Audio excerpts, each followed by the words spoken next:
สบายดีพี่น้องกับสบายดีสวัสดีพ่อพี่น้องคลิปนี้ก็สีมาเปิดคลิปอยู่ครัวบ้านต่างๆพี่น้องกำลังสิเมื่อบ้านเนี่ยพี่น้องเพราะว่าแม่น้องคิงสิไปเมื่อเซ่เนาะพี่น้องไปเมื่อเซ่กับป่าแล้วก็ไปพากลูกสาวไว้ได้อีพ่อค่ะเด็พี่น้องเนาะขันไปพากไว้ได้อีพ่อนะเพิ่นสิบ่โซเนาะพี่น้องบ่โซบ่คาดเพราะว่าเพิ่นติดพ่อใหญ่อยู่นะพี่น้องมีเบียกสิเขาเซ่น้อยหนึ่งกับพี่น้องแม่น้ำคิงเอาขี่รถมาเปลี่ยนเอาโดดป่าเมื่อเนาะเพราะว่าโดดแม่น้ำคิงโมบิแวนมันเขาเซ่บ่ได้เนาะยันตำรวจแหละพี่น้องปะเดี๋ยวไปเบิ่งกันเฮ็ดเพิ่นว่าสิไปยังเกาะไปหาเอาไก่บ่พี่น้องไปหาเอาไก่มาขายแต่ก็สิไปหาเบิ่งแนวมาขายตลาดน้ำเนาะพี่น้องเพราะว่ามืออื่นก็เป็นมือตลาดเสาบ้านพะฮัดนะพี่น้องแม่น้ำคิงก็เลยคิดอยากไปเด็กก็เลยอยากไปหาหล่อเบิ่งคลองค่ะเด็กพี่น้องแต่ว่าอันใดพอมีแนวขายอยู่ตลาดนะพี่น้องอยากไปห้าหล่อเบิ่งขนมขยังนี่เนี่ยจักสิได้อีหยังมาแน่เนี่ยพี่น้องเนาะไปเดี๋ยวไปเบิ่งน้ำกันพี่น้องตอนนี้สิขี่โดดคำครัวครั้งแรกพี่น้องครั้งแรกว่าขันมาบุรีไปตรงขี่คานขี่ขามอยู่เนาะแต่ว่าขันมากับลูกสาวขันโบฮานแบบว่าขันสอนกันไปนะขันโตบุรีได้อยู่เดี๋ยวสิคอยไปเนาะพี่น้องไปการแต่งน้องแต่งนายเนาะจะโทรไปของพัทรอาบน้ำจ้ะนะคือการหนูท่านเดียวยังเชื่อได้นายซื่อๆป่านนั้นไปแต่เสาคอยอาบอยู่เนาะเคยอาบแล้วก็แต่งนะแบบท่าแต่กันแดดอย่างเดียวนะกะซิที่แบบว่าซ้ำๆนี่โบกกันแดดได้เคยเขาคำว่าใส่กันแดดรู้ขี่โดดออกหอนคือยังนี่นะคนนะสีเนตี้น้ำหอมมันเด้เนาะสปอร์ตว่าตรงในสีได้น้ำหอมกลิ่นนี่หอมอีดีพี่ดอกจะมากินอีหยังบริอาบน้ำก็เอาก็อยู่เนี่ยลายผูดนี่ละสีใจบนคออีกนะมือนั่นก็เป็นบินน้ำหอมลืมแกใครเป็นไหนเป็นเสือครับมาทุยไปพี่ดอกเพิ่นสีเอาอันนี้โตไปอันนี้ตลาดน้ำตีบอกยังก็คือเอาไป2 โต 3 โต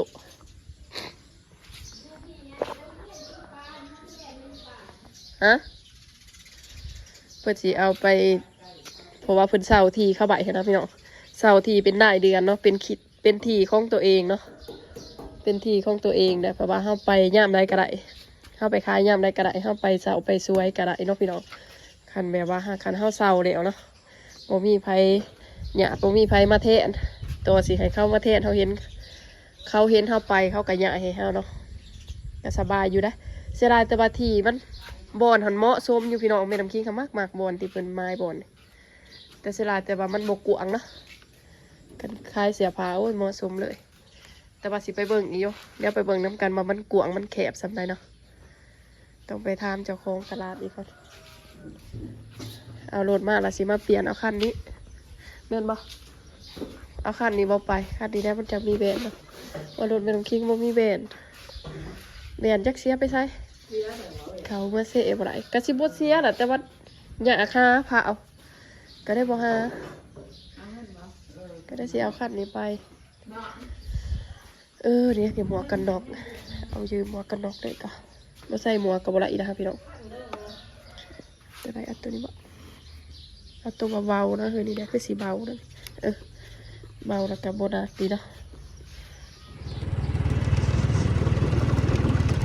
หัวมันกะกวางอยู่นะพี่น้องขี่กับโบเป็นตะยานดอกเนาะแค่ถ้ามีดโบฮานขามมันก็เลยขี่เป็นตะยานนะเพราะว่าขี่แท้ๆกับโบเป็นตะยานพอดี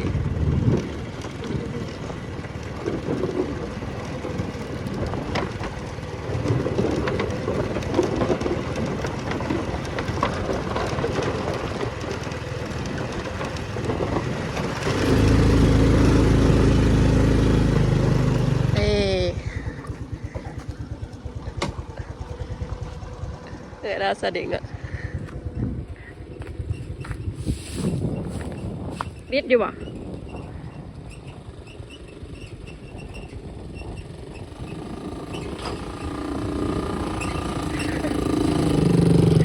ไปป้ากันไปด้วยนะพี่น้องมือนี่2 คนนี่ ไปหอดไซส์ละมือนี้เนาะ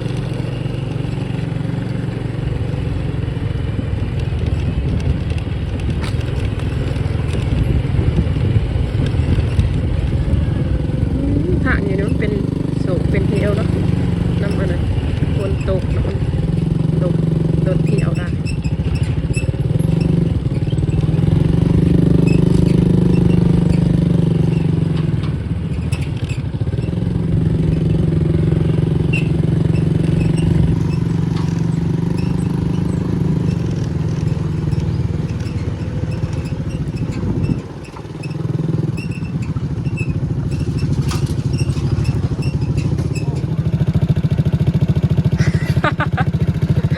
ท่านหอดใส่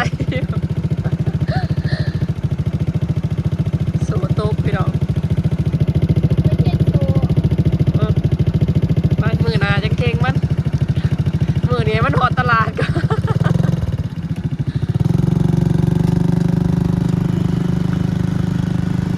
อากาศออกมาบิดทางกันนั้นเอานะครับพี่น้อง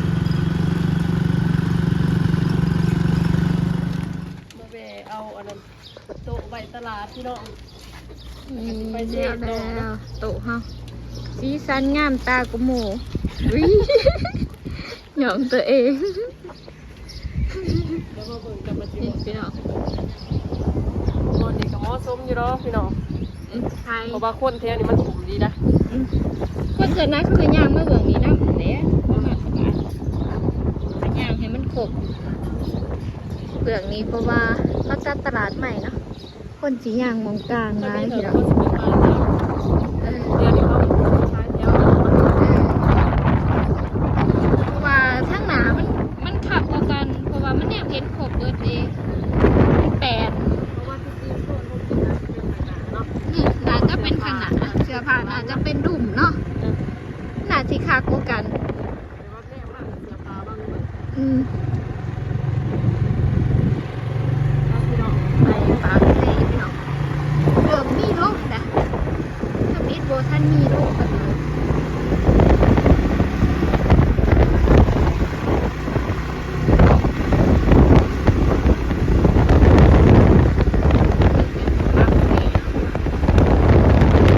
มาหอดเมืองปากเซ่นะพี่น้อง อากาศหอดปากเซ่พี่น้องมีสมุกปลาย ทางมันยากหลายพี่น้องเอ้ย อยากขับไปอะไรลมก่อนพี่น้องมาแบนสิ ทึ่งล่มทึ่งคุ้ม แบนสิบักสุ่มบักตาสิปิด ข้ามดองทุกสีแสบเนาะหวานบ่ข้ามดองบ่เนาะทุกสีแสบเนาะมันสมหรือมันหวานคันมันสมหวานๆเนี่ยสีแสบ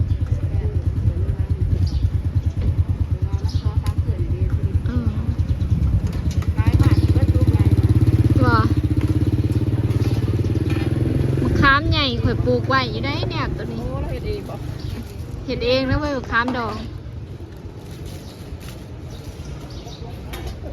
มากันเนี่ยอยู่เรื่องแต่บักคามก็พอ เอาหมากอีหยังกระไดที่มันแสบ ว่าเขาอยากจะบักคามจะเอาจะกินเนี่ย หมูพวงน้ำกระได บักคามมือนี่นะมีแต่ความใหญ่บ้านนั่นนี่ครับ ปลาขายดีเนาะมะขามเนาะปลูกมะขามแล้วก็มาดองขาย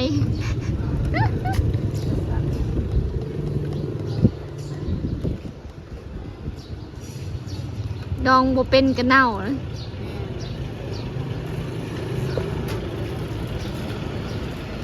เอามาอันนี้บักคาม เออ ไม่หวานนัว เอาไว้ซองค่ะ เอามากรอกย่างเหรอ เอาย่างนะซีดเอาเป็นซ่า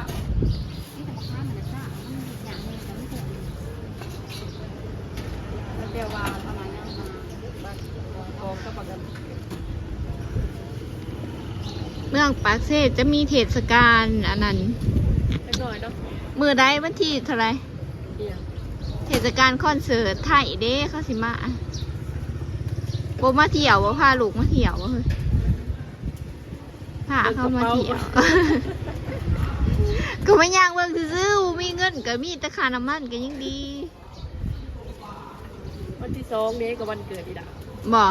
วันที่2 ธันวาเนาะโอ้สิวันเกิดเพิ่นน่ะเนาะ กันพอคุณป้ามากก็อยากป้ามาอยู่ค่ะมันมีงานมีงานอันนั้นอาหารไทยเนี่ยเด้มาหากินก๋วยเตี๋ยวเรือบริจาคงานมันเกิดแต่ภาพมันอยากกันยังดีเนาะบ่จัดก็ได้ดอกซื้อเค้กขนมมาให้แล้วก็แล้ววันสิบ่จัดทีเดียวเลยนี่จักแก้วเอาแจ่วกะปิเด้อนี่เลยแก้ววานเลย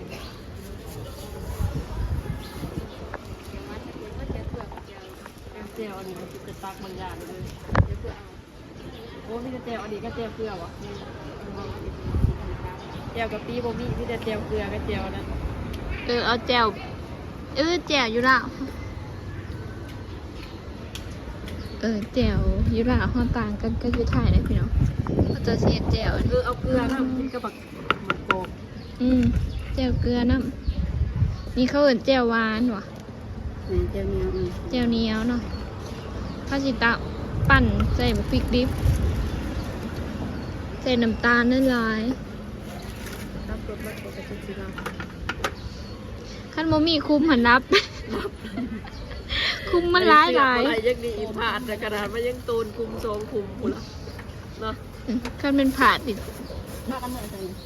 หักข้อบาทเดียวกระดาษสมบูรณ์มันมาเป็นรถเดียวนะคะแค่จะมันแก้ไปเยอะหลบเลยย่า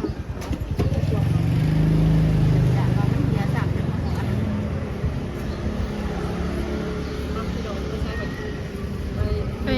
ดึงแถวไปตลาดวะต้องทาเบิ่งราคาเนาะพี่น้องตอนนี้เข้ามาอย่างตลาดเราเพื่อเนาะที่มาหาหล่อเบิ่งเสื้อผ้าราคาส่งเดี๋ยวนี้มันจะเป็นแบบส่งบ่เนาะเป็นผุดอย่างสีเด้อเดี๋ยวสิมาเบิ่งมาสิต้องเป็นอะไรนี่กะงะไม่ให้ดาบูบอกบู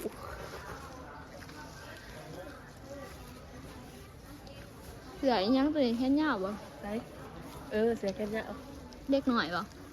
เสือแค่เงาเล็กหน่อยเอาแกะเบิ่งมื้อบ้าแต่สิเกะไรบ่มันมีตัวอย่างบ่นั่นไงอันนี้เสือแค่เงาเล็กหน่อยบ่ใส่เจ้าของขาเพิ่นโอ้แล้วก็มาสื่อคือกันโอ้แบบเข้าให้ดีอักเอาหลุดบ่เฮ้ยเนาะสิแม่เนาะแล้วก็สิว่าเบิ่งเสียสมบ่เบิ่งสิ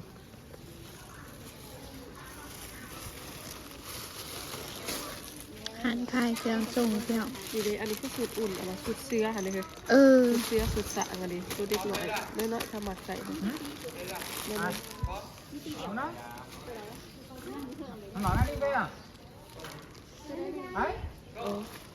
อันนี้สุดจังหน่อยเลยมั้งส่งไลน์ไปเลยอันนี้ก็โตบ่แม่ก็สุดเอาจักโตเลยนะครับเป็นมัดเลยเพราะว่าห้องคาเป็นมัดหนึ่งนี่จะนี่เดียว3 ตัว60ตัวสุด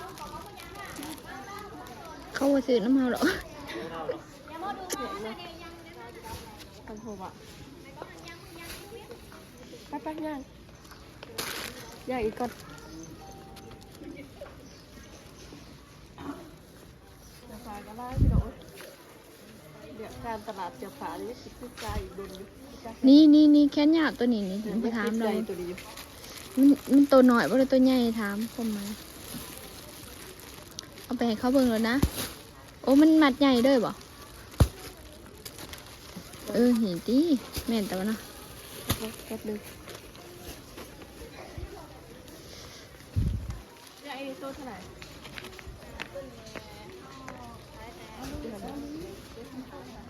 ตัวโขดนึงนี่ก็มันมีอยู่หาตัว75 ผักเลยเขาแก้แบบเบอร์ไหนบ่ว่าจะเลือกเบอร์ก็ได้อันนี้แก้เบอร์ไหนบ่เบิ่งมั้งอุ้ยแก้มันดีจะเพราะว่ามันแก้นี่มันจะเป็นคนถึงไหนเป็นคนทางไหนวะแก้ขวดนิ่มดีเจ้าข้าวสื่อเนาะ หาโตบ่ ตัว75เรียนว่าเพลงอยู่แต่ตัวคายตัวละคันนี้ไอ้มัน รถ ขาย ตัวเอมาชื่อนะ แสนสามบ่ 3 4ก็สามารถเลือกเบอร์เลือกใส่ได้ เอาบ่จัก3โต เขาส่งหา เอาจักหาโตเนาะ พระเจ้าเด้อ ไปหอยใส่เล็กหน่อยเข้าหมากไปได้เสือขยาวแต่ว่า ซื้อให้เด็กหน่อยเนาะ อืม บ้านเจ้าคนได้ว่าจะได้บ้านถอยบ่ซื้อเนาะอาหารมันนี่อยู่หั่นนะแต่ว่ามันก็ขายดีนะมันขายดีมันเอาไปตลาดคนอาหารเอาอยู่บ่เลือกเบิ่งก่อนเป็นยัง ไปย่างมึงก่อน ได้เอา ตอนนี้มาเลือกเสือเนาะพี่น้องเบิ่งว่าเขาจะเอาเสือตัวนี้ไปขายเพิ่มเบิ่งเสือเบิ่งส่งไปเติมในหานค่ะ หานค่ะ หานค่ะอินดี สิเปิดมือได้ปิดมือได้ยังบ่ฮู้ตินี่ค่ะนะเฮ้ยนี่ตัดกันเป็นงะบ่ เออนี่ เพลงใช่เนาะ เล็กน้อยไม่ยิ่งอยู่บาทนาได้ โลเท่าไหร่ถึงอันนี้มึงเนี่ยเคยเซ็นเปลี่ยนสีผาสัตว์จะมาเป็นตะเพง แบบคือของผู้ใหญ่เขาโหลดมันหนีบ เออ คือ75,000มันก็แย่ อืม 75ตัวนี้75กันเอากระลุดให้ได้มัน2เกรดแล้วคนก็มักกับแบบได้ก็เอา ว่าคันนี้มันอยู่ หนีบอยู่ต่อได้รุด ได้ ได้ ให้คือจะเอาจะ จักปีลูกน่ะร้าน โอ้ย5 ปี 6 ปี เอาเบอร์ใหญ่มีสีนี่ ตั้ นำ งใจของนะอะไรฮะ อืม สีเหมือนลูกสีเหมือนที่ปู เออ รุดให้อยู่ดอกกันเอารุดให้ตัวนี้มันอุ่น เพลง ต่อโลดได้ก็ขายบ่ได้ก็บ่ขายต่อโลด อย่างคนเป็นยัง ได้แล้วแต่ ขอบใจ ได้ ย่างก่อน อย่างเนาะคือมือทางระบอก ป้าหู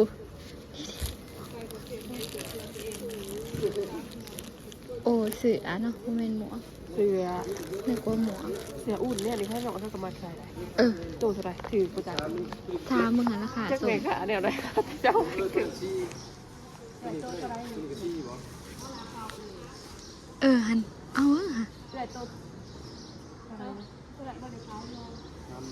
ขายส่ง ส่งด้วยค่ะ มันเท่าไหร่ มันมีจักตูเท่าไร10 ตู 10 โต 35 เอาเลยจัดการเลือก ใช่ร้านส่วนนี้เจ้า คือประจักษ์มา สื่อเครื่องให้ลูกสาวพี่เนาะ อยู่กระเป๋าน้ำเที่ยในหนองน้ำคิงเพราะว่าก็เพิ่นหันขาดเมื่อวานนี้ซ้ายขาดใส่กระเป๋า ลูกค้าน่านซื้ออะไรแหละ200,000หาต่อเดือ100,000มันแม่เอาเฮ้ยเอาเนี่ย 100,000แต่ว่าวันนี้ มึงอย่างนี้ว่า100,000หาเฮ้ยจะบอกเองนะว่า100,000ทันพญาตเลยใส่นี่เลย ไป เสือไปทางพี่น้องเสือแค่นี้เอา อืม ดอกเพียน้อยเดียว1 ดอกบ่ร้ายดอกพี่น้องแต่กระเป๋าลูกสาวนี่กับอันนี้เด็ดๆมันเป็นตาหัก เหม็น เก่าเพิ่นหามันก็มีอยู่แต่ว่ามันโมบิดปึ่มคณิตศาสตร์นะขึ้นปอใหญ่เนี่ยนะก็มันก็มีปึ่มภาษาลาวคณิตศาสตร์จังซี่นะโอ้คือสิยิ้มเปิ้น ดีใจเอาสัตว์แล้วนี่ อีกคลิปหนึงไปจ้ะสิดีใจขนาดโอ้ยเสื้อผ้าอีน้องน้ำจริงพี่น้องเอ้ยทงก็ได้เอ้ยกันถึงโอ้ย เอาไปเสื้อขายด้วยเด้อท้องตัวนี้ให้เลย ทงแม่ ตรงไหมค่ะ กระเป๋าบักกำงะหนูมาใส่ทงดำ ซ้ายฟันเห็ดกับซ้ายฟันเห็ดเอาไว้ด้วยกันไปเมื่อเรื่อยๆมาจ่าย ไปเมื่อ จืดเลยหาเราอยู่ตัวเนาะ เสื้อนี่เนี่ยเด้อถือกระโมในตลาดเราเพื่อนแพงกระโมอีกนะมาเนี่ยนี่มาเนี่ยเด้อนี่เด้อเฮงๆมันเอาขายเบิร์ดมาซื้อใหม่ ไม่ขาเบาม่วนเนาะสื่อเท่าหนึ่งกับมีเสื้อที่สอง ไปสื่อหานะจุดข้อสิได้มีพี่น้อง อันนี้บอกให้อยู่ได้เบิร์ดมืออันนี้บ่อยู่แบบนี้ อย่าจับ 100,000แล้วว่า คิดว่าจะให้กินเอา ขอบใจมือหนาคล้ายเครื่องไหนจังมาจิต แต่ที่มี พี่เดี๋ยวเอ้ยก่อนมีสปายพัน บ่ยามันกลัว ป้าโหลดผัว เสือพี่น้องอยู่นี่พูดเกือบชั่วโมงเลยเสือสอบตัว ก็กระเป๋าอันหนึ่ง เอาไปเด้อนี่เด้อบ่ได้โซนนี้นะคะไป ไหนเสือไปค่ายแล้วกับกระเป๋าพี่น้อง เอาลูกสาวโอ้ยจะสิดีใจขนาดนี้แต่ได้นี่ ทรงเล็กหน่อยไปทรงเล็กหน่อยเนี่ยทรงเล็กหน่อย ตรงตัวไหนข้างนี้บ่ ทรงเล็ก นี่ ห น้ น่ อ อย ไปซ้ายอีกโอ้ สายโทรศัพท์ตัวเอง นี่นะนี่ใช่ไหมสุดเสือกันเนี่ย เนาะเสียเล็กหน่อยเพื่อนนะบ่มีแต่อยู่หานบ่มี ส่งบ่เอื่อยตัวนี้ส่งเนาะ นี่เด็กค่ะ ส่งกับซ้ายย่อยกับซ้ายนี่จะกินเป็นสูตรได้ปะนายเอื่อยตัวนี้ค่ะ ตัวนี้ขันจะเอาขายโซ่เราขายเป็นหมัด ส่ง เลยนะคะโซ่ไฮ จักโตส่งค่ะ 10 สูตร 10 สูตรอ๋อร้ายปะนายไปถือสูตรเท่าไหร่ 2 แสน ฮะ 2 แสน 200,000 มันถือสูตรเท่าไหร่นี่นี่3,000นี่สูตรละ3,000 มีใหญ่อยู่บ่เอาแบบใหญ่ นี่ตัวนี้ใหญ่โซ่ซีตัวนี้เบอร์3ตัวนี้เบอร์1 หิเด้เฮ้ยส่งอันนี้เฮ้ยมัดเท่าไรนี่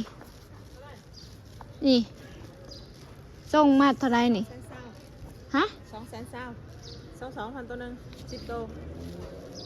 เราเป็นไงก็โซ่ซี หันนะ เอื้ออันนี้นะนี่มาเอาตัวนี้ก่อนตัวมากปะ ยานเข้าบ่มักยานเข้าบ่ อุ่นเล็กน้อย จุดอุ่นเนาะ คือยังเอาโลชิปสูตรละ20,000นึงถือสูตรละ35ไปขายก็ยังได้ขายถือปกถือ เอา2,000เอาก็เอา 2,000ได้เบอร์หน่อยตัวนี้ได้เบอร์ตัวนี้ตัวนี้เบอร์โซ่ซีตัวนี้เบอร์3 คือยัง3 ปีบ่ เบอร์3มัน เบอร์3 แพงกลัวตัวนี้เบอร์น้อยเนี่ย ได้ปะได้แต่ตัว ตัวนี้โซ่ซี 2,400,000โอ้เบอร์น้อยเบอร์ใหญ่เอาเบอร์ใด เอา เอาอยู่บ่ เอาบ่วะ คนกับว่ามันกะใกล้ดีนะสุดเนี่ยเป็นหาดมีไอเขามันบางอยู่อันนะ ก็ได้ขายเนาะ เขามาซื้อบ้านบ้านบาทแต่มันดู เอาตัวใด แต่มันไม่ค่อยเสร็จ เอาตัวสาวเอาตัวโซ่ซีตัวใดเก่า เอาจะขวดหนึ่งเป็นยังไง เอาคนหนึงก็ได้ เพราะว่าก็สีกายได้ ว่าจีก็ได้เป็นมัดนี่เลยเนี่ยยัดไข่เจ้าเลยตัวนี้พอดี10 สูตร ตัวนี้ครับจะปีก่อนเท่าไรตัวนี้ครับ ปีหนึ่งได้เกิดบ่จัก ตัวนี้ เอาใส่ได้เลยเอาใส่เลย เอาใส่นั่นแหละใส่ตัวใหญ่เติบบ่เอาใส่น้อย ใส่ตัวใหญ่ ใส่ตัวใหญ่นี่ละพวกจะสีโบมี่บ่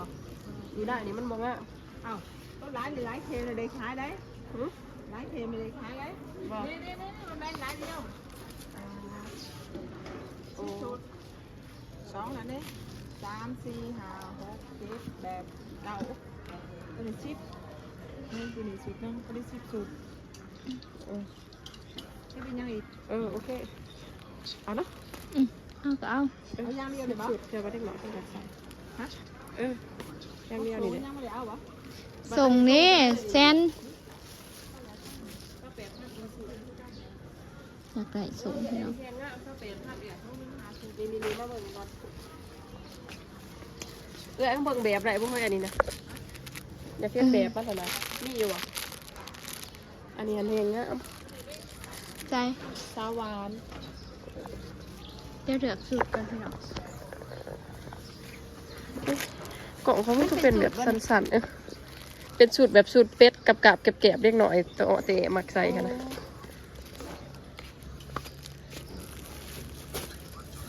นี่เอื้อยค่ะแม่ค้าจะสีไฟฟ้ากับตาค้าจ้ะ เนี่ยอยากเอาอันนะตุ้มเถาอีหยังใส่กระตาแล้วเนี่ยก็ ไปบ้างคล้ายแล้ว วางคล้ายน้ำอยู่หัน เนี่ยสูตรนึง เดี๋ยวคล้ายเลย อุ้ยคืองามแท้ล่าไอ้นี่จับปุบกระสะถือใจ มันเล็กหน่อยมันมาลายอยู่บ้านฮะเล็กหน่อยทำหนีให้เด็กเกิดมันมาลาย ก็คือให้จะได้หน่อยแรกเกิด อืม สูตรแบบนี้มันบ่มีตัวใหญ่เนาะ ได้นี้ ใหญ่เท่าไรกันใหญ่ ได้30 เพิ่นได้สูตรเด้อเนาะพี่น้องเพิ่นสิเอาสูตรอุ่นตัวนี้กับอุ่นตัวนั้นไปแคนใบจักหน่อยเนาะบ่ได้ให้เด็กน้อยเนาะส่วนนายมีแต่เสียผู้ใหญ่บ่อยู่หั่นนะ แม่นให้ได้เสีย เออนี่เด้โอ้ยจนว่ามันนุ่มๆหนาวๆคือว่านี่เขากระเด็นมาซื้อให้ดูเขาล่ะคันเขาเห็นน่ะเพราะว่าเขาขายบ่แพงปานใดก็ได้ขายน้ำหมู่บ้านชนบทเพราะว่าเฮามีเครื่องเฮามาเอาเครื่องเองเด้เฮาบ่เสียค่าผ้า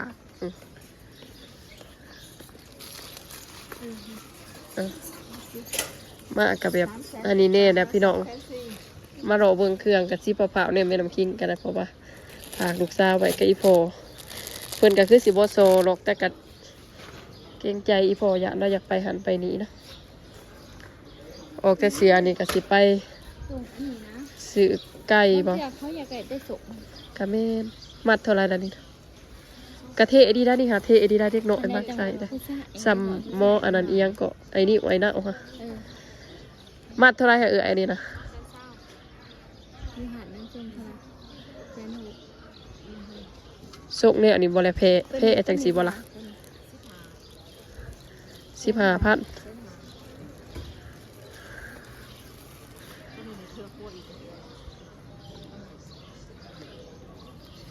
โน่เนี่ยอันนี้งามกลัว ราคาบ่แม่ราคาเดียว แบบมันจะงามอยู่ใด น้ำแค่มันหนุ่ม แค่มันหนกได้หวาน แต่ว่าเด็กน้อยผู้ชายเขาสิมักแบบสไตล์มีดงมีได้อันนี้เด้ เดี๋ยวตัวนี้ได้หวานที่นี่เอ๊ะมากเลย ไปเอาลูกมาย่างเลาะตลาดไปเนาะเขียดหน้าบ่ได้เขียดเดียวมาโน่เท่าไรก็เขาซื้อดีๆโลหนึ่งบ่ฮะโอ้พอก็เอาเลยเอามาผ่าอีพอก็เอาแต่เขียดนี่แหละแล้วมากินเขียดไปเนาะซื้อเขียดมาผ่าอีพอพอเอาเครื่องโลแล้วเครื่องโลกระลายพอโถมาจ้ะแล้วใครจับเอาเองเลยค่ะเดี๋ยวอะเดี๋ยวที่ได้ข้าวนึงเสียผักแบบนี้การที่ไกลๆเด้เป็นกบ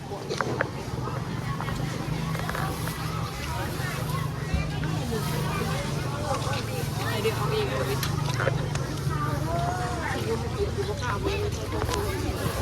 ยุ้มผีใหญ่น้ำโลหนึ่ง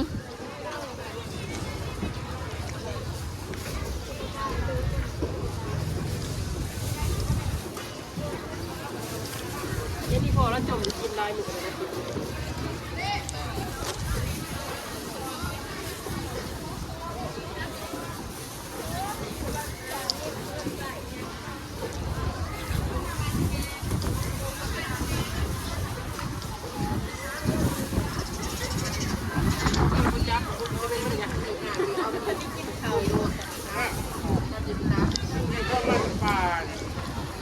ไปเดี๋ยวดูตัวนึง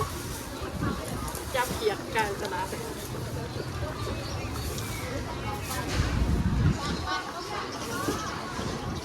ได้ระวังถึงตัวตายเรีย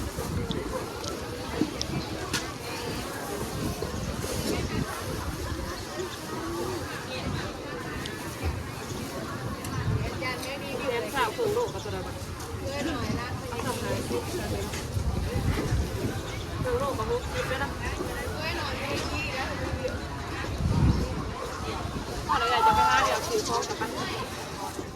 กำลังมาหอดหวานต่างลางพี่น้องเป็นน้องคิงกับสิได้ เป็นน้องคิงกับสิได้เมื่อก่อนมาหอดทากลัวเนาะป่าเราตังขานอยู่วันนี้ เอาพวกอะไรขายอยู่บ่ หักท้ายเสือพี่น้อง ขายได้จักโตหรอมึงนี่ขายหายอุยาคุยขายหายบ่ มันนี่ท้ายไปโต เ